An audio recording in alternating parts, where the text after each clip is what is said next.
My name is Tarmack, and this is a review of Dark Souls 3 on PC. Dark Souls is a third-person action game which delves into the RPG and adventure realms designed by From Software and published by Bandai Namco. The game released on Xbox One, PlayStation 4, and PC via Steam on April 11, 2016 for a stock standard AAA $59.99 US price tag. Performance and options are at the end of this video, so if that's what you're interested in, there's a link in the description to jump ahead. This video is also essentially spoiler-free. There are minor story elements discovered within the first 30 minutes of gameplay, and visual content of some monsters but no boss fights in order to ensure your palette remains clean for your first blind playthrough.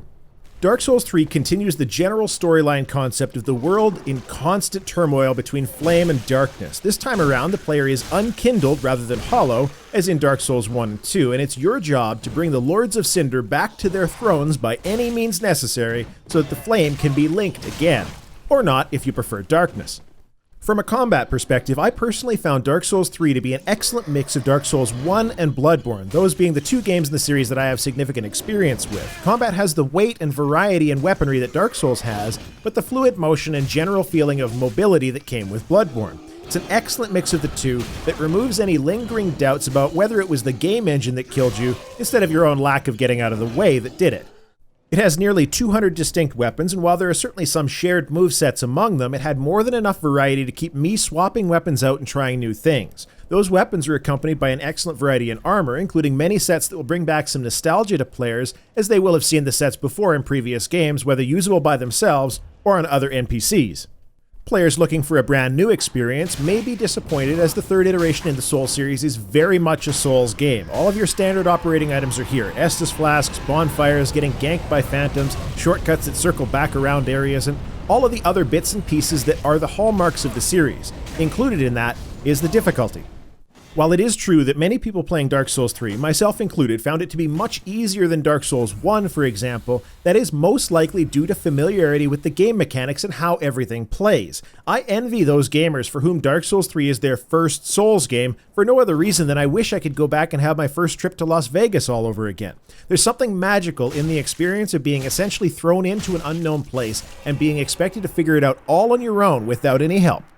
The level design is much more consistent with reality, which could be a positive or negative depending on your viewpoint. What I mean by that is, in Dark Souls 1, for a rather short travel distance, you would see incredibly dramatic shifts in the look and feel of the zones, going from pleasantly medieval all the way to the bowels of hell in what amounts to a 15-minute run and a few short elevator rides.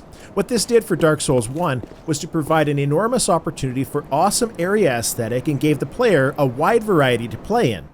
Dark Souls 3, on the other hand, takes a much more tempered approach to area variety by making the transitions between zones and the likeness of the zones more similar. While this is more realistic as an approach, it does tend to lack some of the area panache and punch that the series has had in the past. It's also worth noting that the game doesn't have a central hub like Dark Souls 1, but much more like Bloodborne, with the new Firelink Shrine acting more like a teleport stepping-off point similar to the Hunter's Dream. Luckily, you can warp from bonfire to bonfire without that annoying double loading screen experience as you had with Bloodborne. I still want to give them some serious points for the level design. You will, or at least I did, find that some shortcuts are really well built into the areas, and still sometimes was surprised at where certain elevators or doors led when backtracking levels over themselves. It also feels very well placed, without too many extremely long, unwieldy sections between bonfires. Though there are a few bonfires that are nearly within sight of the last bonfire you saw, which seems an odd oversight, but is probably more of a design choice for level teleporting than anything else. As far as performance goes, Dark Souls 3 for the most part lacks many of the hiccups that others in the series have run into. There is a swamp level which some users report as being an area where the frame rate dips. However, I did not experience this on my GTX 970, while I did experience frame drops in Dark Souls 1 Blighttown on the same card. The movement and operation is crisp and responsive, and if I'm completely honest, there were more than one instance where I stopped briefly just to stare at the scenery. The areas are gorgeous, and that is in large part due to the excellent lighting effects. Now, sure, if you look at the textures up close, you can find less than ideal stuff, but for the most part, I love the graphical quality and the areas look great. What suffers a little bit is the variety between one area and the next. While it's a bit more of a logical progression for terrain types, it does seem a little less exciting than previous games in the series.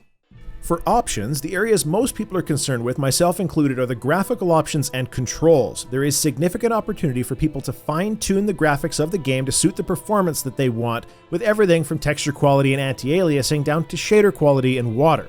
A distinct missing feature in this list, however, is VSync, which leaves you having to use your video card control panel to handle that feature.